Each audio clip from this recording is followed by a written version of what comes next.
Selamat datang saudara-saudari. Hari ini kita mau mendengar Daniel babak ke-8. Penglihatan Daniel tentang domba jantan dan kambing jantan. Ya. Ini dua binatang ni, domba dan kambing. Pada tahun ketiga pemerintahan Raja Belshazzar, aku nampak penglihatan kedua. Dalam penglihatan itu, tiba-tiba aku dapati diri aku di wilayah Ilam, di Susan, ibu kota Persia. Aku berdiri dekat sungai Ulai. Di teping sungai itu, aku nampak seekor domba jantan yang mempunyai 2 buah tanduk yang panjang. Yang satu lebih panjang dan lebih baru daripada yang lain.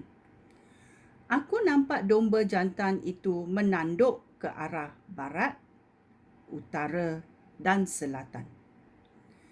Tiada binatang sanggup menghalangnya ataupun melarikan diri daripada kuasanya. Domba jantan itu berbuat sesuka hati dan bertambah sombong. Ayat 5, sementara aku memandang, seekor kambing jantan meluruh dari barat dan melintasi bumi dengan amat laju, sehingga kakinya tidak lagi menyentuh tanah. Kambing jantan itu mempunyai sebuah tanduk yang menonjol di antara dua matanya. Kambing jantan itu datang kepada domba jantan yang aku nampak berdiri di teping sungai itu, lalu menyerang domba jantan itu dengan segala kekuatannya. Aku melihat kambing jantan menyerang domba jantan dengan begitu ganas, sehingga menyondol kedua-dua tanduk domba jantan itu dan mematahkannya. Domba jantan itu tidak berdaya mempertahankan diri, lalu jatuh ke tanah dan dipijak-pijak. Tiada sesiapa pun dapat menyelamatkannya. Kambing jantan itu semakin sombong. Tetapi apabila kambing jantan itu sampai pada kemuncak kekuasaannya, tanduknya patah. Sebagai gantinya, muncul pula 4 buah tanduk yang menonjol dan menunjuk ke arah yang berlainan. Satu daripada 4 buah tanduk itu tiba-tiba menumbuhkan sebuah tanduk yang kecil. Dan kuasa tanduk kecil itu meluas ke arah selatan, timur dan ke arah tanah yang permai. Tanduk itu menjadi begitu kuat sehingga dapat menyerang bala tentera syurga. Beberapa di kalangan bala tentera syurga dan bintang-bintang dijatuhkannya ke bumi.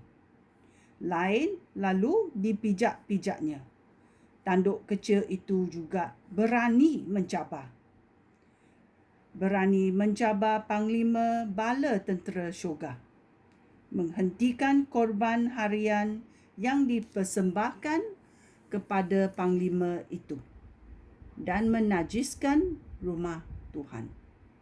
Di situ, orang melakukan dosa dan tidak lagi mempersembahkan korban-korban harian yang diwajibkan. Hal yang benar tentang Allah dipandang hina. Tanduk kecil itu berjaya dalam segala usahanya. Kemudian, aku mendengar satu malaikat bertanya kepada malaikat yang lain, berapa lamakah perkara yang dilihat dalam penglihatan itu akan berlangsung? Berapa lamakah dosa yang keji akan menggantikan korban harian? Berapa lamakah bala tentera syurga dan rumah Tuhan akan diinjak-injak? Ayat 14. Aku mendengar malaikat yang lain menjawab, hal itu akan berlaku selama 1150 hari. Dan selama itu, korban pagi dan korban petang tidak akan dipersembahkan. Selepas itu, rumah Tuhan akan dipulihkan. Malaikat Gabriel mentafsirkan penglihatan itu. Ayat 15. Ketika aku sedang berusaha untuk memahami makna penglihatan itu, tiba-tiba seorang berdiri di hadapan aku. Aku mendengar suara dari Sungai Ulai berkata, Gabriel, terangkanlah makna penglihatan itu kepadanya. Gabriel mendekati aku dan berdiri di sisi aku. Aku begitu takut sehingga aku meniarapkan diri. Gabriel berkata kepada aku, hai manusia fana, fahamilah maknanya. Penglihatan itu tentang akhir zaman. Sedang dia bercakap, aku jatuh ke tanah dan tidak sedar. Tetapi dia memegang aku dan menolong aku berdiri. Katanya lagi, aku akan memberitahu engkau keadaan kelak sebagai akibat kemukaan Allah. Penglihatan itu tentang akhir zaman. Ayat 20. Domba jantan yang mempunyai 2 buah tanduk yang kamu nampak itu melambangkan kerajaan Media dan Persia. Kambing jantan itu melambangkan kerajaan Yunani. Dan tanduk yang menonjol di antara 2 matanya melambangkan raja yang pertama. 4 buah tanduk yang muncul selepas tanduk yang pertama itu patah bermakna kerajaan Yunani akan terpecah menjadi 4 kerajaan yang tidak sekuat kerajaan yang pertama itu.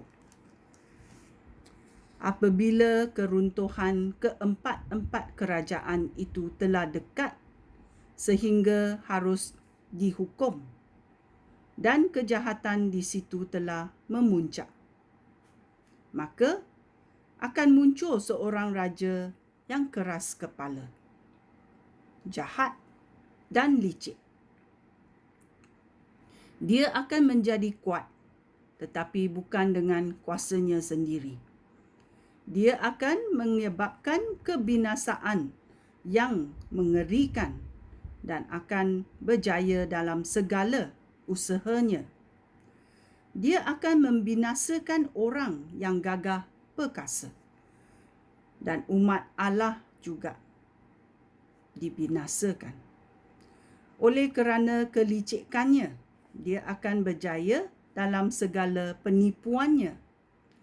Dia akan berbangga dengan dirinya dan membinasakan banyak orang tanpa memberi amaran. Malahan, dia akan berani mencabar Raja yang Maha Besar. Tetapi, dia akan dibinasakan tanpa kuasa manusia. Penglihatan tentang korban pagi dan korban petang yang telah dinyatakan kepada kamu itu juga akan berlaku. Tetapi, rahsiakanlah hal itu, kerana masih lama lagi sebelum hal-hal itu berlaku. Aku berasa lemah, lalu jatuh sakit selama beberapa hari. Selepas itu, aku bangun lalu kembali melakukan pekerjaan yang ditugaskan raja. Aku gelisah memikirkan penglihatan itu dan tidak dapat memahaminya. Ya. Banyak penglihatan amat merumitkan. Kita mesti menyeru Roh Kudus untuk mentafsirkan penglihatan itu. Ya, ini adalah babak ke-8 dalam Daniel. Sekian, terima kasih. Shalom.